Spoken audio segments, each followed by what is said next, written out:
BJP ರಾಜ್ಯಾಧ್ಯಕ್ಷ ವಿಜಯೇಂದ್ರ ಅವರ ಜನಪ್ರಿಯತೆ ದಿನೇ ದಿನೇ ಕುಸಿಯುತ್ತಿದೆ ಎಂದು ಹೇಳಲಾಗುತ್ತದೆ. ಸ್ವತಃ ಬಿಜೆಪಿ ಕಾರ್ಯಕರ್ತರೇ ಈ ಮಾತನ್ನು ಹೇಳುತ್ತಿದ್ದು, ಮುಖಂಡರು ಕೂಡ ಅಸಮಾಧಾನ ವ್ಯಕ್ತಪಡಿಸಿದ್ದಾರೆ ಎಂದು ಹೇಳಲಾಗುತ್ತಿದೆ. ಕಾಂಗ್ರೆಸ್ ಸರ್ಕಾರ ವಿರುದ್ಧ ಹೋರಾಟ, ಧರ್ಮಸ್ಥಳ ಷಡ್ಯಂತ್ರ ವಿರುದ್ಧ ಹೋರಾಟ ಹಾಗೂ ಗಣೇಶ ವಿಸರ್ಜನೆ ಸಂದರ್ಭದಲ್ಲಿ ವಿಜಯೇಂದ್ರ ಅವರಿಗೆ ಅಷ್ಟಾಗಿ ಆಹ್ವಾನ ಇರಲಿಲ್ಲ. ಇನ್ನೊಂದೆಡೆ ಬೇರೆ ನಾಯಕರು ಕೂಡ ಬೆಳೆಯುತ್ತಿದ್ದಾರೆ. ಹಾಗಾದರೆ ವಿಜಯೇಂದ್ರ ಅವರ ಜನಪ್ರಿಯತೆ ಕುಸಿಯುತ್ತಿದೆಯಾ? ಮುಂದಿನ ದಿನಗಳಲ್ಲಿ ಬದಲಾವಣೆ ನಿರೀಕ್ಷಣೆ ಮಾಡಬಹುದಾ? ಈ ಕುರಿತು ಇನ್ನಷ್ಟು ಮಾಹಿತಿ ನೀಡ್ತೀವಿ. ನಮ್ಮ ಚಾನಲ್ ಸಬ್ಸ್ಕ್ರೈಬ್ ಮಾಡಿ, ಶೇರ್ ಮಾಡಿ, ಲೈಕ್ ಮಾಡಿ, ಹಾಗೆ ಕಾಮೆಂಟ್ ಮಾಡಿ. ಒಂದು ಕಾಲದಲ್ಲಿ ಮಾಜಿ ಮುಖ್ಯಮಂತ್ರಿ BS ಯಡಿಯೂರಪ್ಪ ಅವರ ಗತ್ತು ಗಮ್ಮತ್ತು ಹೋರಾಟದ ಖ್ಯಾತಿ ಇಡೀ ರಾಜ್ಯಾದ್ಯಂತ ಪರಿಚಯ ಆಗಿತ್ತು. ಯಡಿಯೂರಪ್ಪ ಗುಡುಗಿದರೆ ವಿಧಾನಸೌಧ ನಡಗಲಿದೆ ಎನ್ನುವಂಥ ಮಾತುಗಳು ಕೇಳಿಬರುತ್ತಿದ್ದವು. ಅಲ್ಲದೆ ಯಡಿಯೂರಪ್ಪ ಅವರು ಸದಾಕಾಲ ಬಿಜೆಪಿಯ ಜೊತೆಗೆ ರಾಜ್ಯದ ರೈತರ ಸಮಸ್ಯೆಗಳ ಬಗ್ಗೆ ಧ್ವನಿ ಎತ್ತುತ್ತಿದ್ದರು. ಅವರ ಗರಡಿಯಲ್ಲಿ ಪಳಗಿದಂತಹ ಬಿಜೆಪಿ ರಾಜ್ಯಾಧ್ಯಕ್ಷ ವಿಜಯೇಂದ್ರ ಕೂಡ ಅದೇ ಖ್ಯಾತಿಯಲ್ಲಿ ಬೆಳೆದು ಬಂದಿದ್ದರು.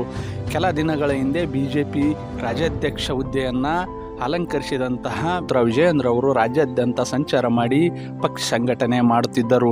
ಅಲ್ಲದೆ ವಿವಿಧ ಹೋರಾಟ, ಸಮಾವೇಶ, ಕಾರ್ಯಕ್ರಮ ಮಾಡುವ ಮೂಲಕ ಬಿಜೆಪಿ ಕಾರ್ಯಕರ್ತರನ್ನು ಒಗ್ಗೂಡಿಸುವಂಥ ಪ್ರಯತ್ನ ಮಾಡುತ್ತಿದ್ದರು.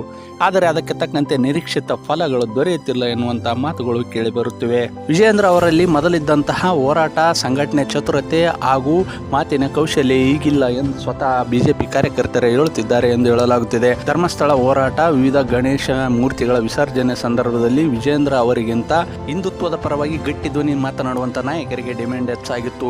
ಬಿಜೆಪಿಯಿಂದ ಉಚ್ಚಾಟನೆ ಆಗಿರುವಂತಹ ವಿಜಯೇಂದ್ರ ಅವರ ವಿರೋಧಿ ಬಣದಲ್ಲಿ ಗುರುತಿಸಿಕೊಂಡಂಥ ಬಸನಗೌಡ ಪಾಟೀಲ್ ಯತ್ನಾಳ್ ಅವರಿಗೆ ಭಾರಿ ಡಿಮ್ಯಾಂಡ್ ಹೆಚ್ಚಾಗಿದೆ. ಅದರ ಜೊತೆಗೆ ಬಿಜೆಪಿಯಲ್ಲಿ ಮೂಲೆ ಗುಂಪಾಗಿರುವಂತಹ ಮಾಜಿ ಸಂಸದ ಪ್ರತಾಪ್ ಸಿಂಹ ಸೇರಿದಂತೆ CT ರವಿ ಹಲವು ನಾಯಕರಿಗೆ ಕೂಡ ಡಿಮ್ಯಾಂಡ್ ಹೆಚ್ಚಾಗಿತ್ತು.